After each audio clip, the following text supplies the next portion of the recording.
Hola a todos y bienvenidos a nuestra presentación sobre un tema crucial en el mundo de la ingeniería y la eficiencia energética, que son las bombas de calor. Estas tecnologías, cada vez más importantes en nuestra vida diaria, aprovechan los principios de la termodinámica para ofrecernos soluciones sostenibles en calefacción y refrigeración. En este video mi equipo y yo exploraremos todos los aspectos de las bombas de calor, desde los fundamentos de las máquinas térmicas, su funcionamiento y los principios detrás de esas tecnologías, hasta los tipos de bombas de calor y su coeficiente de rendimiento, pasando con un ejemplo práctico que muestra cómo esas máquinas impactan nuestra vida diaria. Yo seré el encargado de empezar esta exposición con una breve explicación sobre qué son las máquinas térmicas y cuáles son los principios fundamentales que las hacen posibles. Entonces, las máquinas térmicas están en el corazón de muchos procesos tecnológicos e industriales. ¿Pero qué son realmente?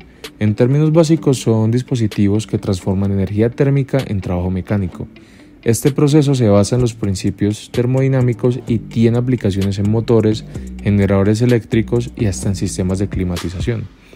¿Cómo funcionan? Imaginemos un sistema donde un fluido como el aire o el vapor de agua absorbe calor de una fuente. Entonces, al aumentar su energía térmica, este fluido puede expandirse y realizar un trabajo como empujar un pistón o hacer girar una turbina. Esto se puede clasificar según el lugar de la combustión.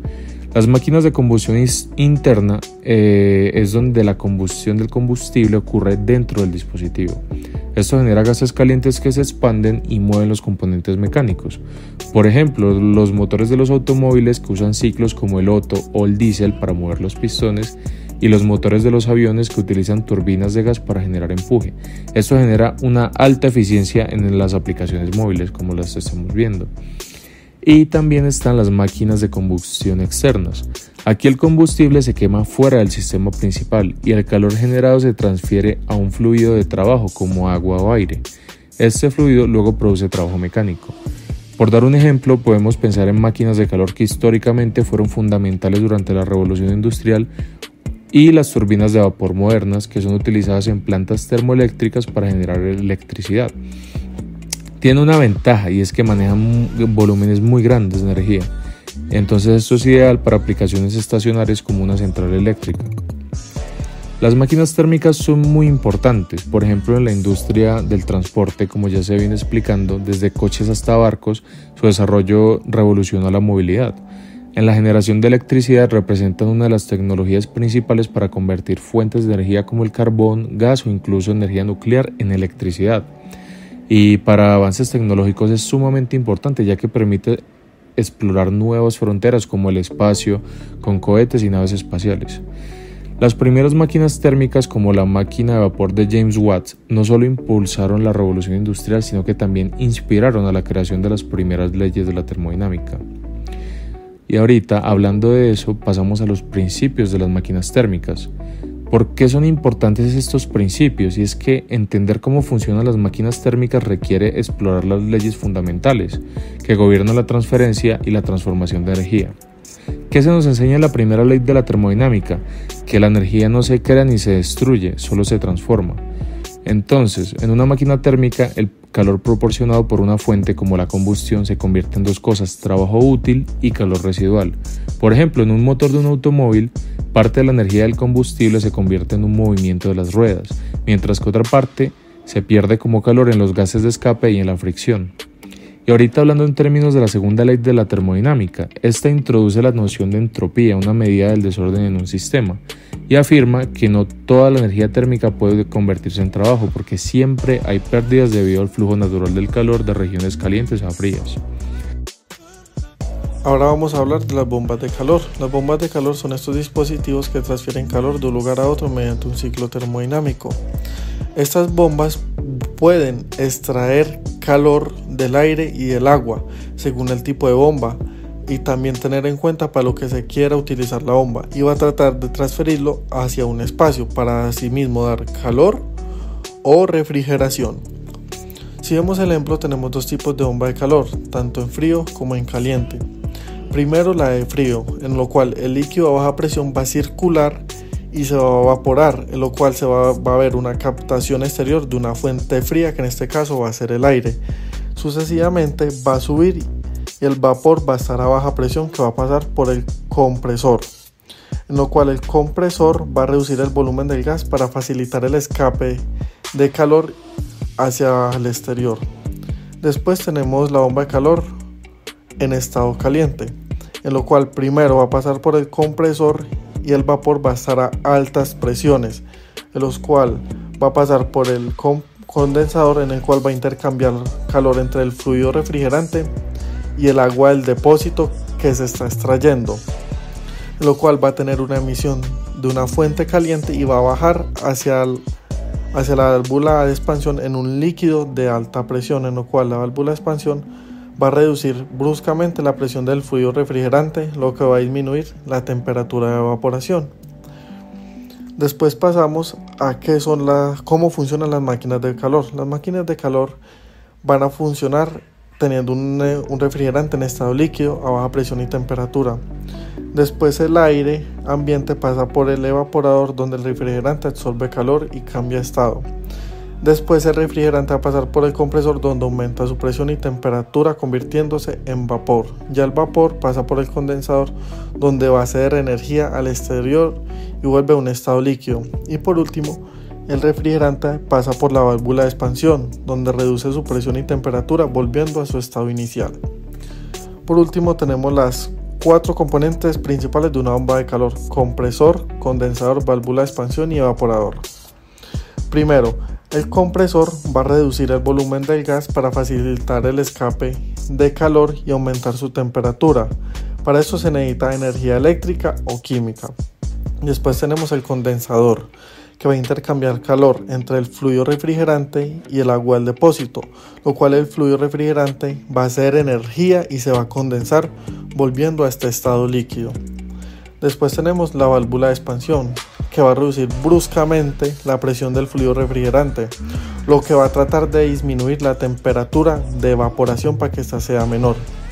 Y ya por último tenemos el evaporador, que va a tratar de intercambiar calor entre el fluido refrigerante y el aire exterior para dar así una sinergia y que todo funcione continuamente bajo los principios termodinámicos. Una bomba de calor es un sistema que transfiere calor de una región de baja temperatura a una región de alta temperatura mediante el uso de energía mecánica. Las bombas de calor aplican los principios de la primera y segunda ley de la termodinámica para lograr un intercambio térmico eficiente y sostenible. Su funcionamiento teórico, basado en el ciclo de compresión del vapor, permite una transferencia de calor optimizada entre la fuente térmica y el receptor, haciendo ideales para la calefacción y refrigeración y su uso de energía renovable en diversas condiciones climáticas. Las bombas de calor aplican la primera ley de la termodinámica para conservar la energía, asegurando que el calor transferido al foco caliente provenga del calor absorbido de la fuente fría, más el trabajo realizado. La segunda ley de la termodinámica requiere un trabajo externo para invertir en el flujo natural del calor y transferencia de energía desde una región fría a una caliente. Operan mediante un ciclo termodinámico: compresión, expansión y evaporación. Su eficiencia se mide con el COP, que depende de la diferencia de temperatura entre la fuente fría y la caliente. Tipos de bombas de calor. Las bombas de calor agua-agua son sistemas termodinámicos que transfieren calor entre un cuerpo de agua y un lago, un río, un pozo, un acuífero subterráneo, que proporciona energía térmica para calefacción o para refrigeración. Aprovechan la energía térmica almacenada en el agua, que suelen mantener una temperatura estable durante todo el año. En invierno extraen calor para calentar los espacios y en verano se invierte el ciclo para transferir calor al interior, enfriando el ambiente. Este proceso se basa en el principio de transferencia de calor mediante un fluido refrigerante, optimizando el uso de energía gracias a las propiedades térmicas del agua. Son altamente eficientes, sostenibles y funcionan bien en lugares donde se disponen de cuerpos de agua. Las bombas de calor aire-agua toman el calor del aire exterior y lo transfieren en un circuito de agua que puede ser distribuido a otros sistemas como radiadores, unidades de tratamiento de aire, suelo y radiante. A su vez, ceden el calor del agua a ese ambiente. es el tipo de bomba de calor más común que conocemos en el aire acondicionado. La bomba de calor, fuente terrestre, aire o agua. Su funcionamiento se fundamenta en los siguientes principios. La bomba de calor tierra-aire extrae energía térmica de los subsuelos para calentar o enfriar un espacio utilizando un ciclo de compresión del vapor. Desde un punto de vista termodinámico, su funcionamiento se fundamenta en los siguientes principios. La bomba de calor transfiere calor de este hacia la tierra, por el cual este proceso requiere un trabajo mecánico realizado por un compresor que eleva la energía interna del fluido refrigerante y permitiendo el transporte de la energía térmica. Segundo, la bomba de calor invierte este flujo natural mediante el trabajo externo, permitiendo extraer calor del subsuelo a menor temperatura que en el interior del edificio en el invierno, suponiendo que se está utilizando para un aire acondicionado. Continuando con el índice de contenidos, el coeficiente de rendimiento es una relación que mide la eficiencia de una bomba de calor comparando la energía utilizada por el equipo con el calor que éste genera. Un aspecto clave a considerar es la temperatura del agua establecida. A mayor temperatura del agua, el coeficiente disminuye, mientras que a menor temperatura del agua, el coeficiente aumenta, haciendo que este coeficiente, mientras más alto sea, indique una mayor eficiencia del sistema. Algunos factores que influyen en el coeficiente pueden ser la temperatura del aire de entrada, ya que un aire más frío reduce el coeficiente, mientras que un aire más cálido lo aumenta. Temperatura del agua, ya que como se ha mencionado antes, temperaturas más bajas del agua favorecen un coeficiente mayor. Conductos y accesorios, ya que la eficiencia del sistema puede verse afectada por las pérdidas de calor en los conductos y accesorios, o también por la temperatura de salida, ya que la temperatura a la que se entrega el agua también impacta el coeficiente, con temperaturas de salida más bajas generalmente resultando en un coeficiente más alto. Y por último, un ejemplo práctico y fácil de entender para explicar el tema de bombas de calor es el funcionamiento de una para calefacción doméstica.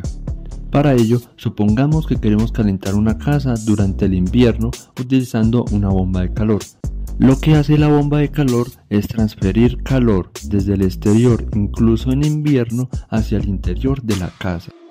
Para ello, la bomba de calor debe cumplir con un ciclo de funcionamiento en el cual componentes principales como el evaporador, el compresor, el condensador y la válvula de expansión se encargan de cumplir con dicho funcionamiento.